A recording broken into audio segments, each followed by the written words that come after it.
Hello, everybody. Welcome back to another episode of Vegan Proteins Muscles by Brussels Radio. My name is Danny, and this is episode 149. Hey, everybody. Welcome back. Hope everybody is really getting into that holiday season. We just wrapped up Thanksgiving as of the time of me recording this and decorated the house yesterday, and it was super fun. We had the kids help us, and it was the first year that they actually helped us decorate. So Desmond was running around putting ornaments in places I would never think to put ornaments, but it was pretty adorable. I also took them roller skating this weekend, which Daisy has been roller skating once, and Desmond had never been on skates before. And as soon as we got there, as soon as I got the skates on them and got us situated, they announced, we're going to do a race for kids 6 to 9 years old. And Daisy goes, I want to do it. And my immediate reaction was, oh, honey, you don't want to race. She'd been on skates once before. I mean, she's taken baby steps. Her arms are flailing around. She's almost falling over every 2 seconds. But she said, no, I do. She started to pout. She was like, no, I do want to race. And I was like, go, babe. You can absolutely race. And she went out there to that start line. Took her forever to get to the start line, and they blew the little whistle. And those kids took off. And Daisy was last by a mile. It wasn't even close. Kids were lapping her, literally. But she just kept going, and it was, honest to God, one of my proudest aunt moments I have ever had. Because my instinct, like I said, was to say, oh, honey, you don't want to do that because I didn't want to see her come in last place because I didn't want to see it. But she didn't care. She just wanted to do it. And even though it was really hard for her, she didn't quit. It was just such an awesome thing to see. Desmond didn't love it quite as much, but I mean, he couldn't even really stand up. And at one point, all three of us went down together in a pile. It was pretty hilarious. So, okay, this is going to be a solo podcast today. Just me here. 𝐬𝐮𝐬𝐫𝐞 is going through a family situation at the moment and wasn't really feeling up to recording. And I thought, hey, what can I talk about that people always want to hear about, no matter what time of year it is? What do people want to know that isn't really a back and forth conversation? And I settled on 10 fat loss tips for vegans, but specifically so that you can keep the weight off. A lot of people set out on a fat loss journey, weight loss journey, and they do reach their goal. However, keeping that goal is an entirely different beast. And part of the reason that it's so hard, I think, is because people actually set up their initial fat loss phase in a really, really unsustainable way that it's no wonder people can't maintain it. So this might be a slightly shorter episode than normal, but I wanted to go through and I wanted to chat with you guys about my top 10 tips for vegan fat loss. So tip number 1 is to give yourself enough time. So many people think that we've all heard 1 to 2 pounds a week is a safe amount to lose, and it is a safe amount to lose. So that doesn't mean it's an easy amount to lose. For somebody to lose 2 pounds a week, they would need to be in a 1,000 calorie deficit every day to lose 2 pounds a week. So that deficit can be achieved by your nutrition, or it can be achieved by your cardio or the amount of exercise you're doing. But 1,000 calorie deficit is not a small deficit. So picture that. Picture what your maintenance is, roughly. Now subtract 500 from that every day. Now add 500 calories worth of cardio every day. That's going to be over an hour for most people. That's a lot. That's a lot to maintain. So I actually think it's a much safer bet to aim to lose somewhere between 0.5% and 1% of your body weight per week. You can lose up to 1.5%. So if somebody was 200 pounds, that could safely be up to 3 pounds a week. But then we're back in the same boat, right? So 0.5% to 1%, I think, is a really safe amount to lose. You can lose slower than that. I am very much a fan of slow and steady. Of course, not too slow, because then you lose all your motivation, right? Because you're like, why am I doing this? I can't even tell. It doesn't even matter. but slow enough so that when it's time to back out of the diet, you don't have to become an entirely new person in order to do it. Like you can just kind of keep cruising where you're at, increase your food a little bit, decrease your movement a little bit, and maintain. So figure out what 0.5% to 1% of your body weight is. So I'm 140 pounds. That would be 0.7 pounds to 1.4 pounds per week, somewhere in that ballpark. And if I wanted to lose, say, 10 pounds, that would probably be about 10 to 15 weeks or so for me to do that and maintain it. Because I mean, I could do that in 5 days if I really wanted to. I wouldn't maintain it for more than 2 days beyond that, but you could do it. So, and I don't recommend it, by the way. So yeah, 10 to 15 weeks for me, but I mean, you figure that math out for yourself, but make sure you're giving yourself enough time. Tip number 2 is to track your food accurately. Everybody wants to skip this step. Nobody likes to track their food. I don't. I don't enjoy tracking my food. I wrote a book about it, and I still don't enjoy tracking my food. But it is the only surefire thing that will get you where you're trying to go, is to make sure that you are actually taking in what you think you're taking in. You know, every other method is not a surefire thing. Cutting out carbs, nope, not a surefire thing, because you could just eat more fats. Cutting out fats, nope, you could just eat more carbs. Cutting out any group could work or not, because you could just eat more of everything else. Even things like going vegan. Like for a lot of people, it's very easy to go vegan and stay right where you are because there's plenty of high density vegan foods out there. So, you know, get comfortable with your measuring cups and your MyFitnessPal or chronometer or whatever it is that you use to track what you're taking in, and be honest with yourself. There's no point in doing it at all if you're only going to log your good days. How helpful is that? Not at all. So log the good, the bad, and the ugly, and you can learn so much from that. And you're probably going to find out that you're actually able to eat more than you thought you were able to eat, which is really nice because then you're not setting up too big of a deficit, which if you have too big of a deficit, you're gonna overeat eventually. So tracking your food, everybody thinks it's like this form of restriction, but sometimes it can actually help you to eat more. Tip number 3 is to hydrate really well. I think that this is important for a lot of reasons. Right now, it's, the end of November and we have the heat on in our house now here in New England. Every morning I wake up feeling like a lizard. So I'm trying to find a good humidifier for the bedroom so that I can wake up and not like cough up dust the second I wake up. So people should be drinking a lot of fluids for that. But when it comes to fat loss and weight loss specifically, there's not a lot of research out there about if it's true. Do people really confuse their hunger for thirst? I don't know. Scientifically, I'm not sure, but it certainly makes sense to me when I think about it. When your stomach is like empty-ish, you are going to reach for the funnest thing to put in there, which is usually not water. But you might very well need water.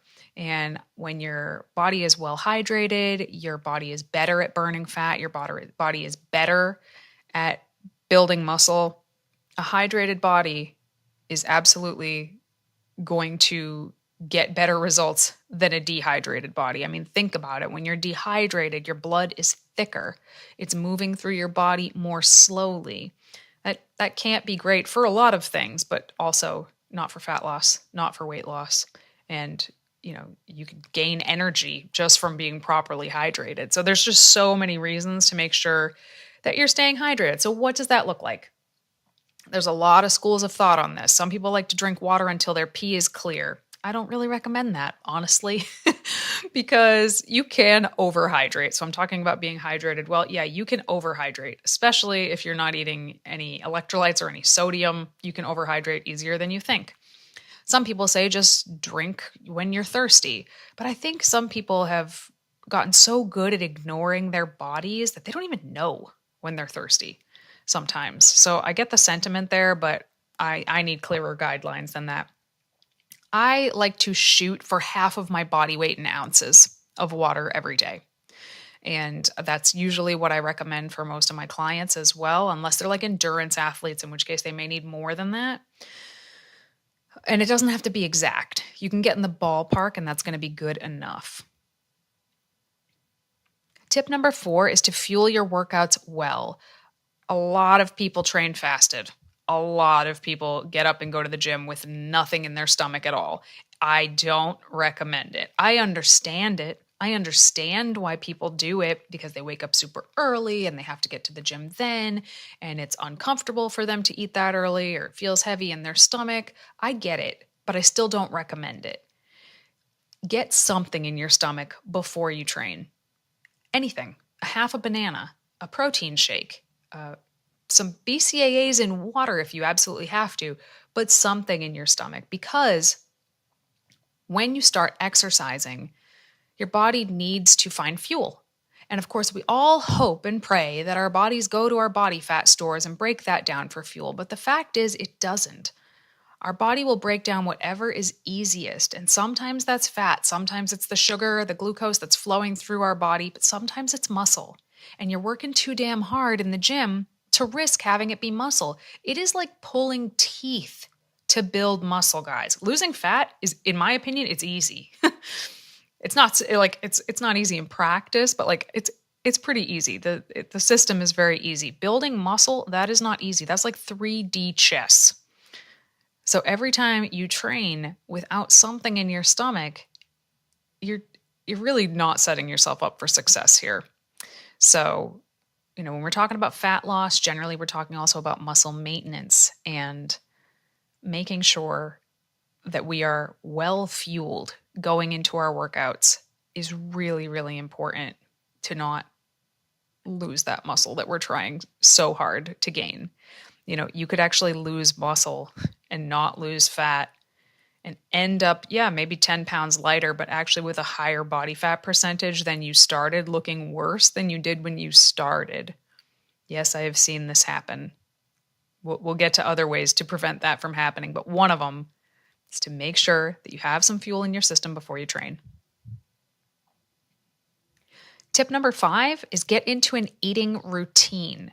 So what I mean by this is eating at consistent times per day is a game changer for weight loss, fat loss, muscle building, building a healthier relationship with food, learning to tune into your body's hunger and fullness cues again. It is just awesome to actually eat on a schedule. And I hear some people say, oh, well, intuitive eating, I just wait to eat till I'm hungry. Okay, that's fantastic. But do you know what one of the first things they do if you go into an eating disorder clinic is? Even though their ultimate goal is to teach people how to eat intuitively, the first thing they do is they put them on an eating schedule. Why? Because it trains our body when to be hungry. A lot of people say, oh, I don't eat till 1 or 2 o'clock in the afternoon. I've done that, actually. Like, if you look back at some of my videos, I generally don't like to eat until a little bit later in the day. And I always say, well, I don't get hungry till then. Well, of course I don't get hungry till then. I've trained my body not to get hungry till then. But if I were to start eating breakfast at, say, 8 in the morning, after a few days, I would wake up and be hungry at 8 in the morning.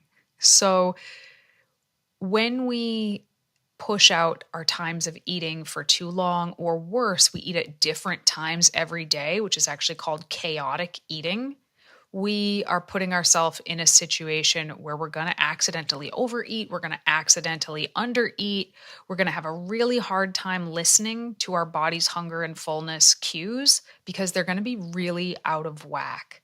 But when you start eating at the same times every day, you start to be able to rely on knowing the next time your body is going to be hungry. You can actually set your watch to it almost. And it's amazing all of the good things that start to happen when you are eating at the same time every day. People are always shocked when I suggest that they do this. And then after literally only a week, they can tell the difference right away on what a difference it makes. Hey listeners, we hope you've been enjoying this episode and we appreciate your love of all things vegan fitness. For those of you who want even more support on your vegan fitness journey, check out our Muscles by Brussels community and become a member. By joining the team, you are one of our exclusive VIPs. As a member, you'll find over 200 macro-friendly, high-protein recipes that can meet any of your meal planning needs. You'll also receive training programs that update monthly. This training has progressive overload built into it, so you can be sure if you're following the program, you are making progress. All of this and more is located inside our VeganProteins members-only app. As a Muscles by Brussels member, you'll unlock bonus courses, challenges, and more every month. You'll also be invited to our live Zoom video calls, which happen 2 times a month, and they're absolute gold to those who show up. And if you can't make the calls, don't worry, you have the opportunity to email us whenever you want. You'll receive a video response to all of your questions from one of the coaches here at VeganProteins every time you message us. Members also receive 40% off many of our other services. And of course, our private community of like-minded individuals is like no other. Best of all, you can try this membership out for a full month at no cost to you with this special offer for our listeners only, because we appreciate and want to fully support you. Use the link in our show notes to sign up for your free trial today. We hope to see you on our next live coaching call. Tip number 6 is to set your protein high enough. I know, I sound like a broken record, but going back to that story about how, yes, you could be 10 pounds lighter, but actually have higher body fat percentage from losing muscle, the fastest way to lose muscle is probably not what you think. It's actually not training. The fastest way to lose muscle is to be in a deficit and to undereat protein. And that is it. So when you're trying to lose fat loss, obviously you have to be in a caloric deficit. That's the cardinal rule of fat loss. But if you're in a deficit and your protein is not high enough, your body will tap into your muscle stores for fuel. And a lot of people do not eat enough protein for their goals, not even vegans. Omnivorous people, meat-eating people often are only eating, 50, 60 grams of protein a day. Vegans are sometimes eating even less than that. Certainly sometimes they're eating more than that. I'm always surprised when I get a new client who comes in and they're eating actually too much protein. It happens once in a blue moon, but it does happen. But in general, I would say probably 90% of the people who come through to work with us need to be eating more protein than they're eating. And of course, we help them do that. We help lay that out for them. But when they increase their protein, they start to see a shift in the way that their body feels. The protein itself is not going to change the scale. Increasing your protein is not going to help you lose weight, but it will help change the look and feel of your body. It will help fuel your workouts a bit better. And when you have more muscle and less body fat, you achieve that sort of lean, toned, sculpted look that a lot of people are looking for. So how much protein is enough protein? I say 0.8 to 1.2 grams of protein per pound of lean body mass. So for some people, they like to just do a straight up round number of 1 gram per pound of weight. I think for most people, that's a little bit too high, but the calculation that I use is 0.8 to 1.2 grams of protein per pound of lean body mass. So for example, if I'm 140 pounds and I am 20% body fat, that means 28 pounds is body fat, which means 112 pounds of me is lean tissue. So I would take 112 pounds and I would multiply it by 0.8 for the lower end, which gives me 90 grams, or by 1.2 on the higher end, which gives me 134 grams. Now, I personally like to eat at the higher end of that range, so I do eat about 130 grams of protein a day, and I recommend most people in a fat loss phase do eat a little bit towards the higher end of that as long as their body is used to it and can tolerate it just fine. What I mean by that is if you're normally eating 40 grams of protein a day and you go to eating 130 grams of protein a day overnight, your stomach's going to hurt. Once you're used to it, it doesn't hurt at all. It's just like when you went vegan and started eating more beans, and it probably was unpleasant at first, but then you got used to it. It's just like that, but with protein. Tip number 7 is to load up on your non-starchy vegetables. So including vegetables that are not starchy, so things like broccoli, cauliflower, kale, collards, Brussels sprouts, asparagus, green beans, tomatoes, summer squash, zucchini, lettuce, spinach. I could go on and on. Loading up on these types of vegetables is, in my opinion, key to a successful fat loss phase for a few reasons. So the first reason is they are very high in volume and very low in calories. So when we're in a deficit, generally speaking, there's just less volume of food going into our stomach. And one of the things that tells our stomach that we're full is we have stretch receptors in there. So if we're eating just these really tiny meals, those stretch receptors might not send word to our brain that we're full, even if we ate a lot of calories. This is why it's so easy to overeat really dense food. Like we just had Thanksgiving, very easy to overeat, say, pecan pie when it's super tiny, even though it's incredibly rich, because you're just like, oh yeah, I'm not full yet, and you just keep eating. In order to fill our stomach up, but still stay within our allotted calories, non-starchy vegetables are amazing for this. Not only are they low in calories, but also they tend to be kind of high in protein for what they are. Now, let me explain that. When I look at a cup of broccoli, it only has about 25 calories in that cup of broccoli, but it has about 2 grams of protein, which that's 8 of those 25 calories are coming from protein. That's a pretty decent amount. That's like 30-ish% of the calories in broccoli come from protein. Now, please do not take this as me saying, oh, get all of your protein from vegetables, because I don't think that's a great idea. You're going to have a really hard time and probably some gastric distress, but it does add up. So it's great to use as sort of a base of a meal, non-starchy vegetables. You can also mix them into your other foods. So things like zucchini noodles. I also grate zucchini into my oatmeal when I'm in a cut. I know that sounds really crazy, but it's kind of delicious. Adding pumpkin to smoothies or to your oatmeal. Big salads with lots of non-starchy vegetables. It feels so much better to have like a decent amount of food in your stomach. Also, when your calories get low, a lot of people really skimp on fiber, which then makes them pretty irregular. And it's not unusual for somebody who's in a deficit to have a harder time going to the bathroom anyway, just because it's less volume of food. So one of the ways that we can mitigate this is by increasing our fiber a little bit in the form of vegetables. So that's another good reason to keep it in there. Of course, fiber is fantastic for you. Can't recommend it enough. Big fan of fiber over here. If there was like a miracle macro, I guess, I would say it's fiber. The other reason why I like to load up on non-starchy vegetables is, again, when you're not eating as much food as your body technically needs, which is what a deficit is, it's really easy to shortchange yourself on certain vitamins and minerals. And eating lots of whole vegetables can really help to make sure that we're checking some of those boxes off. That said, I usually recommend taking a multivitamin anyway, just as an insurance policy. Some people think that's silly. I do not. So that's why I'm a huge fan of non-starchy vegetables in a fat loss phase. Along that same line is to just look for higher volume foods in general.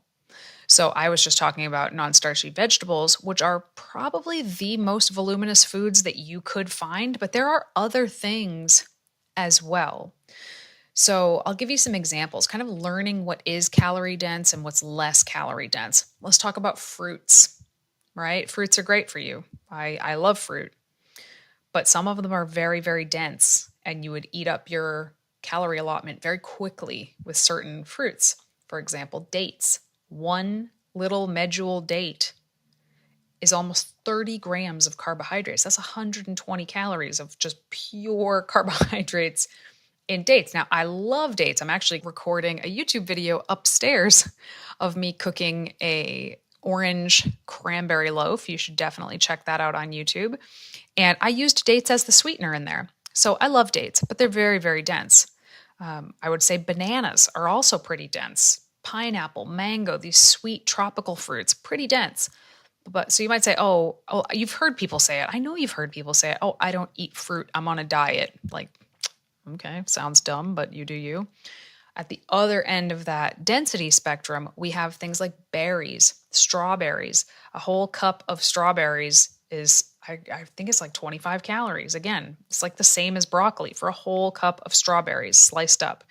Melon, apples, peaches, nectarines, all pretty voluminous and still like, man, when you're in a deficit, that's like candy. Some other things that I think a lot of people avoid. Potatoes. Potatoes are the most satiating food as backed by science. By themselves, they measured all of these different foods, and white boiled potatoes were the most satiating. If you've ever watched any of my What I Eat in a Day videos when I'm on a cut or on prep or whatever, I'm eating potatoes, regular old white potatoes, not sweet potatoes, not rice, not quinoa, potatoes, because to me, they are much, much more filling. And also, they are too loaded with vitamins and minerals. So I know potatoes get a bad rap, but that's another example of a high volume food that maybe you haven't thought of. Puffed cereals rather than granola. So like a puffed kamut cereal versus granola. You're going to get so much more bang for your buck that way. If you are a sweet potato lover and you love that particular flavor, try a butternut squash instead. More voluminous, similar flavor. So these are just some ideas here. Tip number 9 is to refeed properly. So refeeding is when you have days of eating at your maintenance calories, even while you're in a deficit. So when I'm working with my clients, we often have 2 refeed days per week. So we'll be in a deficit for 5 days, like a clear deficit, and then 2 days a week we eat up at maintenance. And this works on multiple levels. 1, mentally, it is so much easier to stick to that deficit Monday through Friday when you know that you have 2 days that are going to be higher calories and more food to play with on the weekends. Monday through Friday is a breeze when there's a light that close at the end of the tunnel. Also, it makes sense for people's social lives. Generally, people have stuff to do on the weekends. If there's going to be a party, it's going to be on the weekend most of the time. So this allows people to still have like a normal social life and still be actively pursuing their fat loss goals. But also physiologically, we start to have a hormonal shift after only 72 hours of being in a deficit. So 3 days of being in a caloric deficit, and our bodies pick up on it and they start to kind of shift things around to prevent us from losing weight or body fat. Our bodies like to stay right where they are. So when we have these metabolic downshifts, which is what happens after just 72 hours, it's not great. It's not ideal for fat loss. So the idea is we have 2 days where we eat at a higher level of calories. Now, not a high level of calories, just maintenance. And that helps to sort of reset us so that we're kind of primed for fat loss again by Monday. Now, some of the data on this is not conclusive. It was conclusive, then it wasn't conclusive. This is just how science goes, right? Where it's always right until suddenly you learn it's not. But in my practice with our clients, this has been a very successful method. So I really recommend it because when you just are in a deficit, like to the end of time, it is really easy to just like lose your willpower to do it because it's so dreadful. So when you have a few higher days to look forward to, it really helps a lot. And tip number 10 is to reevaluate regularly. So if your fat loss phase, your weight loss phase is going well, you're going to have to alter your macros eventually, because eventually you're going to be a smaller person. You are going to hit a stall at some point and you're going to have to tweak your macros or tweak your calories. Maybe the ones you set up initially are just not working. Maybe you set it up at a deficit that's too steep and you can't adhere to it. So it would actually help you to lose fat better if you increased your calories a little bit. That sounds backwards, but that is often the case. So reevaluating regularly is so important when the goal is fat loss, because what worked for you on day 1 probably won't work for you on day 70. So you have to know when to tweak that. And honestly, this is when it can be incredibly helpful to have a coach because we all second guess ourselves so much. And if left to our own devices, I feel like we all make changes way too often. Our weight doesn't change for 2 days and we've cut 150 calories. And that's not a very smart way to do it. Having a coach helps, I feel like it just helps remove your crazy a little bit. Like you offload that to the coach. They are the ones who get to stress about looking at your pictures and your numbers and your measurements and your plan.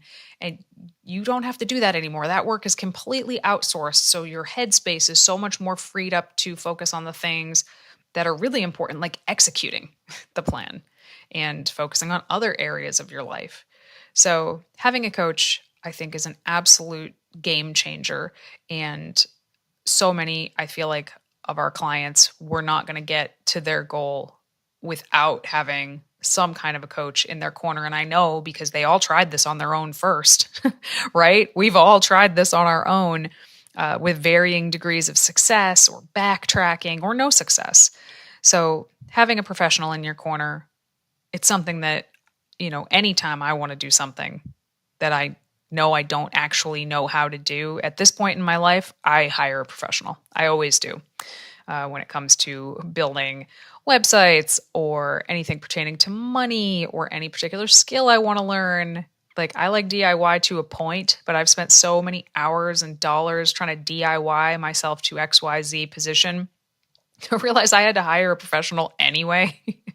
So anyway, that's just my 2 cents. If you are looking for a coach, that's what we do. That's what we do full time. We have 4 full-time vegan coaches here. So if you are interested in having a very custom laid out plan, your nutrition completely custom, your training completely custom, weekly video check-ins, weekly accountability, mindset work, lifestyle work, weekend planning, the whole kit and caboodle, check out the links in the description and go to VeganProteins.com and click the one-on-one coaching page, and you can read about it. You can fill out the form and you will get a video message back from myself or 𝐬𝐿𝐵𝐽 within a business day, like probably that day, to give you what we think our next best steps for you would probably be. See if your goals are realistic. See if we think we could help you get there, because we'll never take on someone we don't think we can actually help. So anyway, that's what I've got for you guys today. I hope that you enjoyed this. I know it was a shorter episode. I know it was a little bit different than what we normally do, but I hope you enjoyed it. I don't think I've spoken this much to myself in a very long time.